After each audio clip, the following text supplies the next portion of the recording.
A very good morning, students. Welcome back to 8th standard science video class. Today let us start with the new lesson, force and pressure. What is meant by force? The push or pull action of a body is known as force. That means the push or pull action on your body is known as force. The solid, gases and liquids, all the states of the body are exert force and pressure. And the force can be either a set of an object from rest into motion or bring the moving object to rest. That means to stop. If you apply the force, you can move the rest object into moving object. Otherwise, we can stop the moving object when apply the force. The force is defined as an external energy which change or tends to change the state of rest of body. For example, if there is a table in rest position, if we apply the force on them to move the table from its rest to moving position, and the forces tends to change the state of uniform motion of the body or direction of moving body. For example, if a car is driving in a straight road, if you apply a force on steering and turn it to the right side, what will happen? Then automatically the car turns into right side. If you give a force on steering and turn it into left side, the car will automatically turn to left side. So the force is applied to change the direction of motion. And force is a vector quantity because it has both magnitude and direction. So it is a vector quantity. Force is measured by the unit is known as Newton, which is denoted by the symbol caps N. Next, we will learn about the effect of force. The effect of force depends on the magnitude of force and the area over which it acts. That means the effect of force depends on the magnitude of force acts over the surface area. And the force acting perpendicularly on the surface area of the body is known as thrust.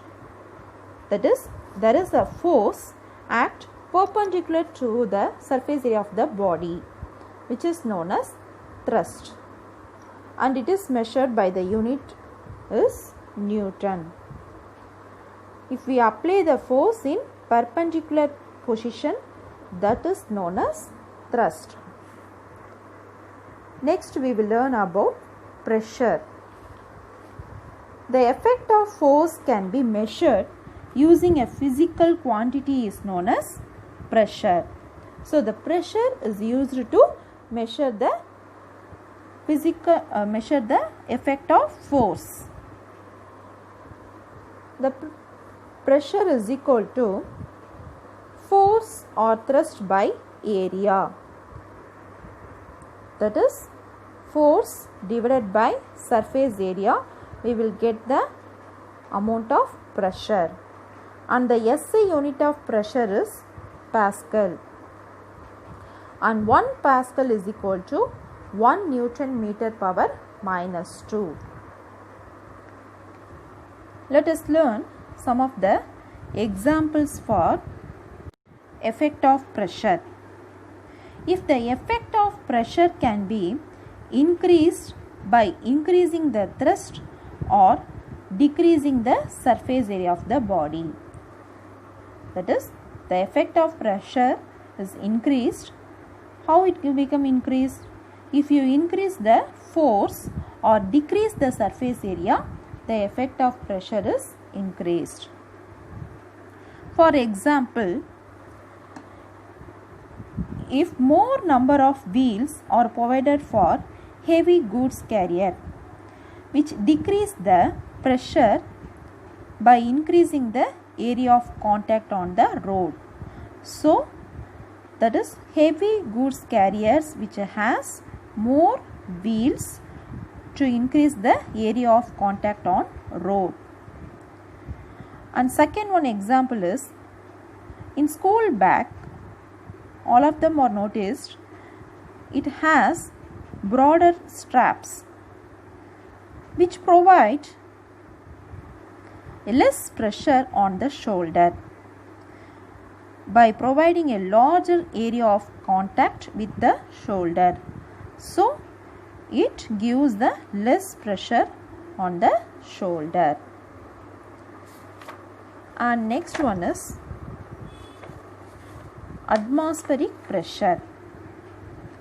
The amount of force of the atmospheric air acts downwards on unit of surface area of the earth's surface is known as atmospheric pressure. That is, the amount of force of the atmospheric air which acts downward on the earth's surface is known as atmospheric pressure. And the atmospheric pressure is measured by the device is known as barometer. Here to see, this is the barometer which is used to measure the atmospheric pressure. And the barometer was first invented by Torricelli. Next one, the atmospheric pressure, one atmospheric pressure that is represented as 1 atm is equal to 1.01 into 10 power 5 Newton meter power minus 2. In SI system, one atmospheric pressure is equal to 1 lakh Pascal, and the SI unit of atmospheric pressure is Pascal or Newton meter power minus 2. Next we will learn about buoyant force. The upward force is exerted by the water or floating or partially submerged body. This upward force is known as buoyant force.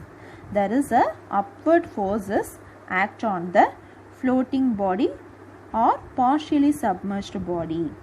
That upward force is known as buoyant force, and this phenomenon is known as buoyancy. This upward force decides whether an object will sink or float. If the weight of the object is less than the upward force, then the object will float. If the weight of the object is greater than the buoyant force, then the object will sink. So, the buoyant force only decides the object to float or sink. Next we will learn about pressure exerted by liquid. Look at the picture. The pressure exerted by a liquid which is depends on the depth of the point of observation, which can be explained with an experiment. To take a plastic bottle and punch 3 holes on its side in same direction but at different height. Different height to punch 3 holes in the plastic bottle, and close the holes with cork and pour some water into the bottle. Now, to open all the cork at same time and observe the flow of water. The water from the lowest hole comes out with the greatest force, and the water from the topmost hole which comes out with least force. That is, the water from the lowest holes which flow with the greatest force, and the water from the topmost hole which comes out with least force. From this activity, we will confirm that the pressure in a liquid varies with the depth of the point. So, if the depth will change, the pressure also change. And this shows that the pressure exerted by the liquid at bottom of a container depends on the height of the liquid column. So, the pressure will be changed. It depends upon the depth of the point or height of the liquid column. And next one is, we will discuss about Pascal's law. To take a rubber ball and fill it with water and make some tiny holes, small holes on the surface of rubber ball using pin at different points of the surface of the ball to make a holes using pin, and press anywhere the ball. What you observe? Yes, the water flow in all directions from the holes. This is due to the pressure which is applied on the liquid, and it is equally transmitted in all directions. That is, if you apply a force, that is equally transmitted to all directions. And this concept is given by French scientist Pascal. So, it named as Pascal law. And the law states the pressure applied at any point of a liquid in a closed system, and the pressure will be distributed equally through all directions. Applications of Pascal law. The Pascal law is used in automobile service station. The vehicles are lifted upward using the hydraulic lift. The hydraulic lift which work based on the principle of Pascal's law. And second one is automobile brake system, and it works according to the Pascal's law. And hydraulic press is used to compress the bundle of cottons or cloth. This also working based on the Pascal's law. So students, I hope you understood about today's class, force and pressure. Thank you students.